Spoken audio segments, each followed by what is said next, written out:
In 1867, Canada became a self-governing colony of the British Empire. It began with only 4 territories: Ontario, Quebec, Nova Scotia, and New Brunswick. Over the years, it has added 9 additional territories, with the latest being Nunavut in 1999. The 13 provinces and territories of Canada make it the second largest country in the world following Russia. It is only slightly larger than the United States, which is its only bordering companion. With roughly 10 million square kilometers of vast plains, mountains in the west, and lowlands of the east, the majority of its population, which is nearly 90%, lies within an area that spans roughly 300 kilometers north of the U.S. border. The total population of Canada is just under 37 million, many of which reside in the more populated provinces of Canada, such as Quebec, the British Columbia, and Ontario, which also holds Canada's capital city of Ottawa. Canada's federal government is based in Ottawa, which brings us to the political aspect of the Pastel model. Canada scores a 1 out of 7 freedom rating in Freedom House's index, meaning its citizens are free when it comes to civil rights, religion, and political matters such as the right to vote, compete for office, and elect representatives of the government. Canada's government system is a parliamentary democracy under a constitutional monarchy. Being under a constitutional monarchy means the head of state is the Queen, Queen Elizabeth II, who is represented by the Governor-General, David Johnston, and the head of state being the Prime Minister, who is currently Justin Trudeau. Also, being a parliamentary democracy means the Parliament is divided into 3 parts: the Queen, the Senate, and the House of Commons. The Queen is the head of state, the Prime Minister as the head of government, and the Cabinet, chosen by the Prime Minister, all make up the executive branch.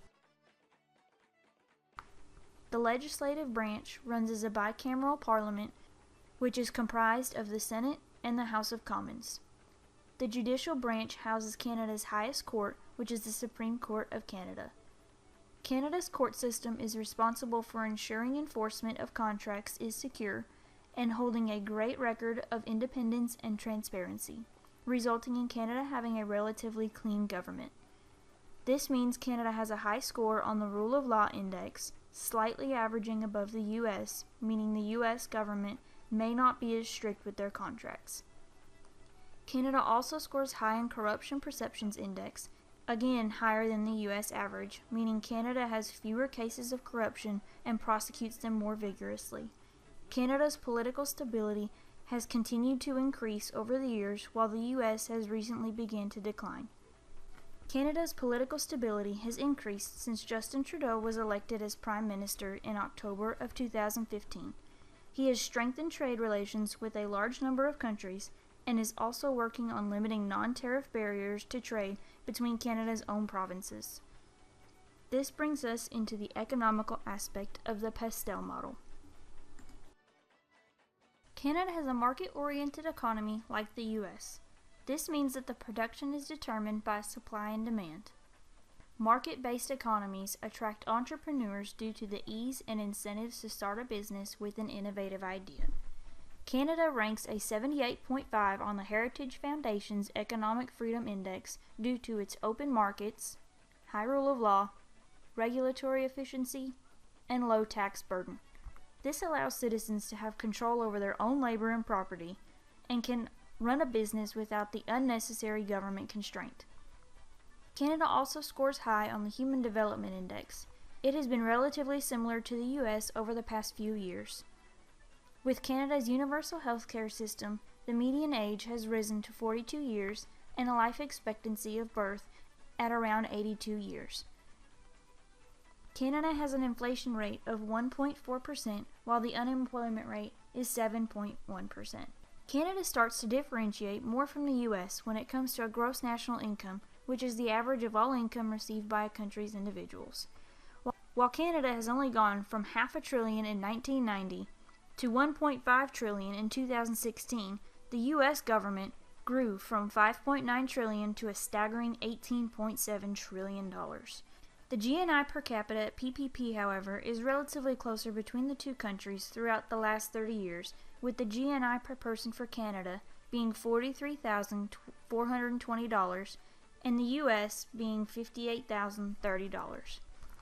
Canada also has a higher cost of living, considering the exchange rate is $1.33 of Canadian dollars for every $1 U.S. dollar. Foreign direct investments rank lower in compared to the U.S. in both inward and outward flow and inward and outward stock. While the U.S. has seen drastic rises in all four categories, Canada has also seen slight improvement. Canada's top partners for exports are the U.S. and China, while the top partners for imports are the U.S., China, and Mexico.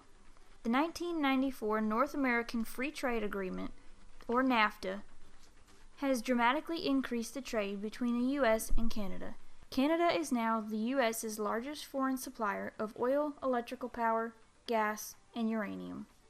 Canada actively supplies 20 to 30% of the world's yearly uranium, which is used for electricity generation. Its top exports include vehicles, mineral fuels, and machinery. Its top imports include vehicles, machinery, and electrical equipment. The third aspect of the Pestel model is socio-cultural. Canada has two official languages, English and French. While most of Canada speaks English, some provinces, such as Quebec, still fluently speak French. Canada also has many other small populations of languages, such as Spanish, German, and Italian. Religion in Canada is mostly Catholic. There are a large percentage of individuals who are Protestant or not affiliated with any religion. Looking at Hofstede's dimensions of culture, the U.S. and Canada are once again very similar. The two most diverse categories are individualism and pragmatism. The U.S. scored higher in individualism, meaning they are more business-oriented. Canada, however, scored higher in pragmatism, meaning they place more importance on their future and encourage effort in education, which is proven when comparing the PISA scores between the two countries. Canada was well above average in math, reading, and science, while the U.S. was well below average in math and slightly above average in both reading and science. Looking into Trumpenar's measures also shows the similarities between the U.S. and Canadian cultures. However, there is a drastic difference in the internal and external category. The U.S. ranked a high 82, which means they believe they can control their own destiny and be held accountable for their own actions. Canadians, however, with a score of 42, believe their fate lies in the hands of others and avoid conflict.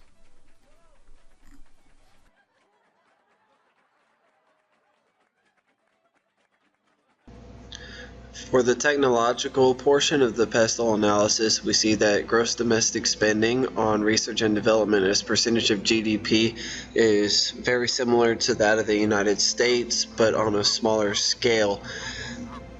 We also see the number of patents produced by Canada and the United States since 1960, and we can see a difference here from 1990 onward, but from 1960 to 1990, Canada again follows the United States on a similar trend but on a smaller scale. But from 1960 on to 2015, the United States continues to rise in the number of patents produced each year, whereas Canada remains around the same amount. Again, we see in the number of scientific papers produced over time that Canada follows the same trends as the United States, but on a smaller scale. We believe that this smaller scale is attributed to less dense of a population in Canada compared to the United States. Moving on to environmental aspects, we see that environmental protection indicators over time also follows the same trend as the United States, but Canada is again on a smaller scale. And in comparison of environmental indicators, we can see that Canada scores higher than the United States in health impacts, air quality, water resources, agriculture, forests, and fisheries, but that the United States exceeds Canada in biodiversity and habitat, and that Canada and the United States are about even in climate and energy. Canada's legal system closely resembles that of the US's in its structure, the main difference being Canada's use of both English and French, along with equal combinations of common law and civil law. Their court system is structured similar to that of the US's, only instead of having a state system, they split their court system up by provinces. For Canada's SWOT analysis, they have heavy strengths in entrepreneurial support, where the government is heavily supportive of small business growth. They also have a large strength in niche market growth, mostly being that of diamonds and oil. And they have substantial trade with the US. This substantial trade is also one of Canada's weaknesses in that its trade is heavily dependent with that of the US, and they have a fluctuating dollar, but the dollar fluctuates depending on the price of oil. An opportunity for Canada is their emerging global market, where they are starting to see large trade with overseas countries such as Japan and Europe. Some threats to Canada are that the dollar is too low to sustain most businesses. Even though Canada is very supportive of small business growth, the dollar fluctuates too often for these small businesses to see any substantial growth. This is also causing large businesses to leave Canada, and that they can't see any long-term growth because of the fluctuating Canadian dollar. The dollar fluctuates so heavily because it's very heavily dependent on the oil market, where oil prices go up and down very often.